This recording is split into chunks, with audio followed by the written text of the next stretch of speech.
এই ধরনের অপকর্ম করবে না। ইলেকশন ডেতে ব্রিগিং করা, ভোটারদের পোলিং স্টেশনে যেতে বাধা প্রদান করা ইত্যাদি, সেটার জন্য আমরা আশা করব যে আমার বাহিনী এদের বিরুদ্ধে অ্যাকশন নেবে। আপনারা আইদার ডিটেনশন অথবা মামলা, যেটুকু বলে, মানে অপরাধ করলে যেটুকু আইনের আওতায় নিয়ে আসতে হবে। আইনের আওতায় যদি নিয়ে আসেন তাহলে আমি মনে করি নির্বাচন করাটা খুব সহজ হয়ে যাবে। পুলিশ বাহিনীর জন্য, র্যাব, বিজিবি, সশস্ত্র বাহিনী, সবার জন্য নির্বাচন করা সহজ হয়ে যাবে।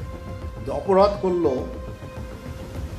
আমরা ধরে হস্তান্তর করলাম, কিন্তু কোনো আইনগত ব্যবস্থা না হলো না, সেটা কাউন্টার প্রোডাক্টিভ হবে। আমি সারাদিন এই কাজ করতে থাকবো।